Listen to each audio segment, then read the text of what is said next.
आप पर आते हैं। पांचों पांडव थे, उनकी पत्नी द्रौपदी थी, उसको कृष्णा भी कहते हैं। इसके 3-4 नाम हैं द्रौपदी के। बड़ी सती साध्वी थी, बस एक त्रुटि हो गई थी। जब तपस्या कर रही थी पति प्राप्त करने के लिए, तो मोह में फंस करके यह ऐसी भावना बना बैठी कि मुझे इंद्र जैसा पराक्रमी और राजसी सत्ता भोगने वाला पति चाहिए, मुझे वायु के समान बलवान पति चाहिए। ध्यान से सुनना, वायु के समान बलशाली मुझे पुत्र चाहिए।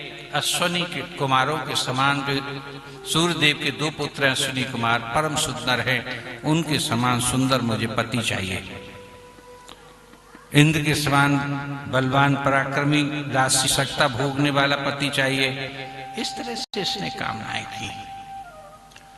ठीक है, तब सफल हुआ। ब्रह्मा जी प्रकट हुए और तथास्तु कहा। लेकिन जब उस जन्म में तो उसे 3 नहीं मिले, जब द्वितीय जन्म में इसका हुआ तो ब्रह्मा जी ने कहा भी था कि ये 5 चीजें या 4 गुण तो लेकर के एक इंसान में चल रही है, ऐसा तो इंसान कोई नहीं होगा। परम पराक्रमी, जिसमें सबसे ज्यादा बल हो ऐसा, जिसमें सबसे ज्यादा पराक्रम हो ऐसा, दासी सत्ता भी भोगने वाला हो ऐसा, सबसे ज्यादा सुंदर हो ऐसा। ऐसे तो फिर 5 ही व्यक्ति हो सकते हैं। थोड़ा थोड़ा तो सब में होता है, रूप भी है, बल भी है, पराक्रमी है, ये भी है, वो भी है। देख लेना, हो सकता है कि फिर तुझे एक से अधिक पतियों के साथ एक साथ रहना पड़े। बोलिए वृंदावन बिहारी लाल के। ये कहकर के ब्रह्मा जी अंतर्धान हो गए थे, तथास्तु कहकर के। और ये बड़ी ये अयोनिजा थी, ये प्रकट हुई थी द्रौपदी। ये राजा द्रुपद की पुत्री थी वैसे, और संतान प्राप्ति के लिए राजा द्रुपद यज्ञ करते हैं। और उस यज्ञ में जैसे ही आहुति डालते हैं, उसमें से एक दिव्य कन्या प्रकट होती है। सीधे ही बोलिए वृंदावन बिहारी लाल की। किसी खीर इत्यादि के माध्यम से खा करके माता गर्भवती हो, फिर वो एक संतान जन्म ले, वो सब नहीं, सीधे ही प्रकट हुई थी। इसलिए इसका एक नाम मेरे दोस्तों याज्ञसेनी भी है। यज्ञ में से प्रकट हुई है, इसलिए इसका नाम याज्ञसेनी भी है। और यज्ञ में से प्रकट हुई थी, इसलिए ये सांवले कलर की थी। भगवान कृष्ण का जैसे बादलों के समान सामल सामल, हल्का हल्का काला काला सा, नीला नीला सा, मिश्र मिला जुला सा जो रंग होता है, देदीप्यमान सुंदर सुंदर चिकना चिकना सा, वैसे ये काली काली सी भी थी, नीली नीली सी भी थी। क्योंकि धुएं का रंग, अग्नि का रंग तो वैसे भी काला ही बनाता है कि नहीं बनाता, उसमें से प्रकट हुई थी, इसलिए इसको कृष्णा भी कहते थे। बोलिए वृंदावन बिहारी लाल की। इसका दूसरा नाम कृष्णा था। इस तरह से इसके नाम थे। और राजा द्रुपद की पुत्री बनी, इसका नाम द्रौपदी था। फिर एक और पुत्री हुई उसके 2 बाद, लेकिन पहले ये हुई। फिर वो नाराज हुए कि आपने कन्या दे दी और मैं पुत्रेष्टि यज्ञ कर रहा हूं, मुझे पुत्र भी चाहिए। तो यज्ञ में से ही वो प्रकट हुआ। वो भी श्याम सुराना बहुत सुंदर था, लेकिन परम पराक्रमी भी था। वो इतिहास आगे आएगा तो मैं आपको कथा में उसकी झांकी देते हुए चलूंगा। इस तरह से ये सब प्रकरण हुए। उस दृष्टद्युम्न ने, उस याज्ञसेनी के भाई ने, उस यज्ञ में से प्रकट हुए महापुरुष ने ही द्रोणाचार्य का वध किया था। बोलिए वृंदावन बिहारी लाल की। उसे ब्रह्म हत्या लगी थी। तो वो ये महाभारत का इतिहास बड़ा अद्भुत है। और इसका स्वयंवर, जब ये बड़ी हुई तो इसका स्वयंवर रचा गया। और स्वयंवर में ये शर्त रखी गई कि कोई खोलते हुए तेल के कड़ाहे में बाण मारेगा और बाण मार करके ऊपर को मुख करके ही रहेगा, और तो तीर चलाए तेल के कढ़ाई में मछली की आंख देखे, छाया में ऊपर पेड़ पे मछली टंगी है, उसकी छाया पड़ रही है खोलते हुए। वैसे खोल रहा होता है तो छाया इस तरह से लप लप करती होती है, बड़ा कठिन था, अब कोई कर भी नहीं सकता था। महाधनुर्धर कोई दैवीय शक्ति कर सकती थी उसे, ऐसा शर्त उसमें लगा दी थी राजा ने। अब खोलते कढ़ाई में तेल भरा हुआ है, उस तेल में छाया पड़ रही है, ऊपर मछली है लकड़ी की बनी हुई बड़ी सी, उसकी आंख और उसकी रोशनी उस पर छाया पड़ रही है। नीचे देखना है और ऊपर तीर चलाना है बिना मछली देखे, और आंख को वेद देगा तब कहीं जाकर के इसका विवाह होगा। बाप रे बाप, बड़ा कठिन था। सब योद्धा एकत्रित हुए, कर्ण जैसा धनुर्धर भी आया, और इधर ये पांचों पांडव उस समय वनवास भोग रहे थे और ये भी पहुंचे, ब्राह्मण वेश में पहुंचे। ये अंतोगत्वा जब किसी पे वो तीर नहीं लगा, कर्ण मार सकता था तीर, लेकिन ये कहकर के सभा ने अलग कर दिया कि ये सूत पुत्र है छत्र के साथ। और देश विदेश के तत्कालीन राजा गए थे, वो भी नहीं बोलिए वृंदावन लाया करते थे, कोई वस्तु लाया करते थे। और कुंती बेटा सरप्राइज देना चाहते थे तो मांदर से बोली कि पांचों बांट करके खा लो। बोलिए वृंदावन बिहारी लाल की जय। जैसे कुंती ने कहा कि पांचों बांट करके खा लो, कि ऐसी चीज नहीं है जो बढ़ सके कि बेटा मुझे आप बाहर आकर के देखा तो वो सुंदर सी राजकन्या थी, द्रौपदी थी, लेकिन माँ ने ऐसा कह दिया, आशीर्वाद दे दिया। उसके भाग्य में लिखा था, क्योंकि उसने तपस्या से वरदान पर ब्रह्मा जी वहां पर आए और ब्रह्मा जी ने उस कन्या से कहा, द्रौपदी से कहा कि देने देख तप करके ये मांगा था कि हाँ मुझे पूर्व जन्म की याद है, उसी के प्रताप से आज तुझे ये अर्जुन पुत्र, ये इंद्र पुत्र अर्जुन है, इसलिए इंद्र का पुत्र अर्जुन था, ये तुझे मिल रहा है। ये उन्हीं के अंश हैं देवताओं के, ये भीम हैं, ये वायुदेव का परम बलशाली औरस पुत्र है, ये तुझे मिल रहा है। इस तरह से संपूर्ण रचना, महाभारत बड़ा अद्वितीय ग्रंथ है साहब, बड़ा सुंदर इतिहास प्रस्तुत करता है। तो नाना प्रकार के अपमान हैं, पराकाष्ठा द्रौपदी को अपमानित करने की गई है। विवाह हो गया, जब विवाह हो गया है तो दुर्योधन पर ये सब पचा नहीं, अपमानित होकर के 100 कौरव आ गए। इनसे वैसे भी बहुत दुश्मनी माना करते थे पांचों पांडव से, तो उन्होंने क्या किया है अपमानित करने के लिए।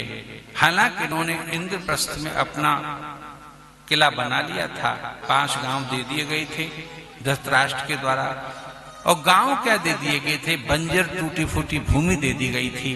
लेकिन भगवान की प्रेरणा से, भगवान श्री कृष्ण की प्रेरणा से उनको उन्होंने राजधानी में परिवर्तित कर दिया, बदल दिया, पुरुषार्थ से, अपने ज्ञान से और प्रभु की कृपा से। और बहुत सुंदर उन्होंने इंद्रप्रस्थ बनाया। और मैं दानव को उस इंद्रप्रस्थ को सजाने के लिए, निर्माण करने के लिए भगवान ने आग्रह करके बुला लिया। और मैं दानव ने उसकी जो रचना की है उससे और भी जल गया था। इनकी सत्ता को देख करके, इनका उत्थान देख करके दुर्योधन ने षड्यंत्र रचा कि इनको जुए के माध्यम से परास्त कर दिया जाए और इंद्रप्रस्थ को अपने कब्जे में ले ले। संपूर्ण भारतवर्ष का, आर्यावर्त का कहिए, ईरान इराक तक हमारी सत्ता थी महाभारत काल में। संपूर्ण सत्ता होते हुए भी इन 100 कौरवों पर रहा नहीं जा रहा था, और इन पर छोटा सा इलाका था इंद्रप्रस्थ इत्यादि का, और 5 छोटे छोटे गांव थे और उनकी भूमियां थी। जब उन्होंने अपनी सत्ता का विस्तार कर लिया तो उसे छल कपट से छीनना चाहा और उसमें सफल भी हुआ।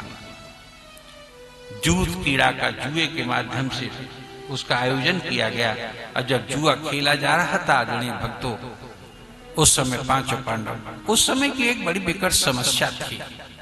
राजा महाराजाओं के यहाँ पर कुछ संविधान के नियम होते थे पुराने जमाने में कि राजा जुआ जरूर खेलेगा, उसके लिए अनिवार्य है, मना नहीं कर सकता। राजा ये कर्म करेगा ही करेगा। निमंत्रण पहुंचा साहब कि दूध कीड़ा होगी, जुआ खेला जाएगा। वहां पर पांचों पांडव आए, द्रौपदी भी आए, अपना ही तो घर था, अपने एक घर से निकल करके वहां पर उन्होंने दूसरी सत्ता स्थापित कर ली थी। हस्तिनापुर में कौरव इत्यादि रहते थे, हस्तिनापुर में पुनः लौट करके आए। बड़ा भारी विशाल आयोजन है और उस आयोजन में एक सभागार में आसन लगा हुआ है, धृतराष्ट्र बैठे हुए हैं, एक अंधा राजा बैठा हुआ है, भीष्म पितामह पनन धनुर्धर हैं वो भी बैठे हुए हैं, द्रोणाचार्य स्वयं बैठे हुए हैं, जिन्होंने अर्जुन इत्यादि को 5 पांडवों को और 100 कौरवों को ज्ञान दिया है शस्त्र का, वो द्रोणाचार्य बैठे हुए हैं। अश्वत्थामा उनका पुत्र बैठा हुआ है, बड़े बड़े विद्वान और तो कृपाचार्य बैठे हुए हैं, ये समस्त बैठे हुए हैं। और द्यूत कीड़ा का अखाड़ा लग चुका है। धीरे धीरे धीरे करे द्यूत कीड़ा का शबाब बढ़ता गया, दाव लगते गए, हजारों से सैकड़ों से शुरू हुए, हजारों पर पहुंचे, हजारों से फिर लाखों रुपयों पर पहुंचे। एक एक करके इधर शकुनी है, वो बड़ा मायावी है, उसने माया के पासे बना रखे थे और वो हराने के लिए वही पासे प्रयोग कर रहा था। वो जैसा सोचता था, जैसा कैसा था कहता था, वैसा ही दाव पड़ता था। बहुत सुंदर कथा है जो मैं आपको सुनाने जा रहा हूं। ऐसी कथा आपने कहीं सुनी नहीं होगी, बड़ी दुर्लभ है साहब। इसलिए उन्होंने वो जुआ खेलना प्रारंभ किया है। अब तो उन्होंने इंद्रप्रस्थ कहा कि ठीक है कि हमारा पूरा भारतवर्ष का राज्य और तुम्हारा इंद्रप्रस्थ का राज्य, इसको क्या आप लगाओगे? जब शबाब और वो सब बढ़ता गया, मर्यादाएं उल्लंघित होते गईं, तो युधिष्ठिर ने उस अपने राज्य को लगा दिया। चारों पांडवों ने इशारा दिया कि भैया जब खेल ही रहे हैं तो चलो खेलिए, अब जो होगा सो देखा जाएगा।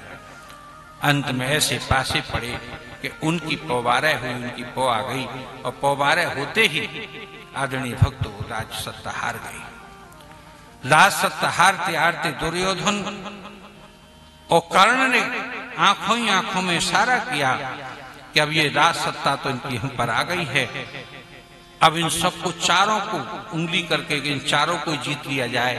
तुरंत उन्होंने कहा कि आप अपनी चारों अपने शरीर को लगा दीजिए, हमारे दास और गुलाम हो जाओगे, वरना हम संपूर्ण राज्य और इस इंद्रप्रस्थ का राज्य भी हम आपको, या तो आपकी चारों की गुलामी हम स्वीकार करेंगे या फिर आप संपूर्ण सत्ता हम अपनी दे देंगे, हम आपके गुलाम हो जाएंगे।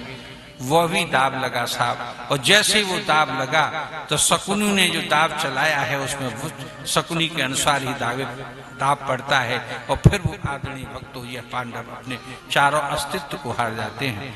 तभी आदरणीय भक्त उन्होंने अपना उत्तरी उतार करके, वस्त्र तो नहीं उतारे, अपना उत्तरीय पहने हुए थे। उत्तरीय एक सम्मान का प्रतीक होता है, ये पटका, इस पटके को उन्होंने उतार करके पांडवों ने पांचों ने और कौरवों की शरण में रख दिया। जैसे ये कौरवों की शरण में ये पटका रखा उन्होंने तो उनके दास और गुलाम हो गए और अंत में दाव लगा दिया उसने शकुनी ने। और इंद्र अपमानित करना चाहता था द्रौपदी को, जिसने ये कह दिया था कि मैं सूत के घर नहीं जाना चाहती स्वयंवर में, क्योंकि मैं क्षत्रिय कन्या हूं, मेरा विवाह होगा तो किसी क्षत्रिय से होगा अथवा ब्राह्मण से होगा। अगर वो जानती थी कि ये कर सकता है ऐसा, लेकिन ये सूत है, मैं नहीं जाना चाहती। सूत शूद्र के करीब होते हैं, इसलिए आदरणीय भक्त वो चित्तिल बनाया हुआ था कि एक न एक दिन मान का बदला मैं द्रौपदी तुझसे, और ये सिर चढ़ा था, मित्र जरूर था। ऐसी मित्रता आज नहीं है किसी की कि किसी के घर में आकर के कोई बाहर का मित्र अपनी चला सके, लेकिन इसने अपनी चलाई 100 कौरवों के यहाँ, दुर्योधन के यहाँ। दुर्योधन इसका कहा मानता था, भयंकर तरीके से इशारा किया द्रौपदी की ओर। द्रौपदी को दाव पे लगाने के लिए खड़ सेनाबाजी तय की गई। पहले तो नहीं चाहते थे, दुर्योधन नहीं चाहते थे, अर्जुन नहीं चाहते थे, नकुल नहीं चाहते थे, सहदेव और तो और विदुर भी नहीं चाहते थे। विदुर लड़ने मरने को तैयार हो गए। इनके चाचा थे विदुर, धृतराष्ट्र के भाई थे विदुर, दासी से पैदा थे लेकिन भाई थे। लेकिन फिर भी वो दाव लगाया गया। अंत में ऐसा पासा फेंका गया कि द्रौपदी भी हाथ से चली गई, स्वयं भी चले गई, द्रौपदी भी चली गई। अब तो इन्होंने क्या सोचा है, तो वो आज्ञा देता है कि द्रौपदी को अब सभा में लाया जाए। उस समय द्रौपदी रजस्वला थी और ऐसी स्थिति में कोई माता क्या कष्ट भोग रही होती है ये तो वो माता ही जानती है साहब। वो एक वस्त्रासन दुष्ट आकर के उसको जबरदस्ती ले जाने के लिए फटकार भी कहकर के पुकारा करते थे और मीठे से मीठी वाणी बोल गया, अब तो सत्ता ही पलट गई। पतिदेव हमारे दास हो चुके हैं, सेवक हो चुके हैं, तुम्हारी सत्ता जा चुकी है। मना करती है कि नहीं मैं नहीं जाऊंगी, तड़क करके कहती है। अगर यज्ञ में से प्रकट हुई थी, छत्राणी थी, उसने भी जवाब दिया, लेकिन उसको जबरन दुशासन बोल सका। वस्त्र को उतार करके जंघा पर बिठाया जाए, वस्त्र को उतार करके जंघा पर बिठाया जाए। ये बंद पुस्तक लिखी बुढ़ापे में। जब वो चले गए आदमी, फोन वगैरह कम थे, जब वो चले गए आदमी, फोन वगैरह कम थे। छाटा है आप आइए, छाटा है आप आइए कि मेरा और बंद हो गया कॉलेज, कुछ बंद हो गया कॉलेज। कुछ 3-4 दिन के लिए थे, मैंने दूसरे दिन आकर के खोला। मैंने गुरुदेव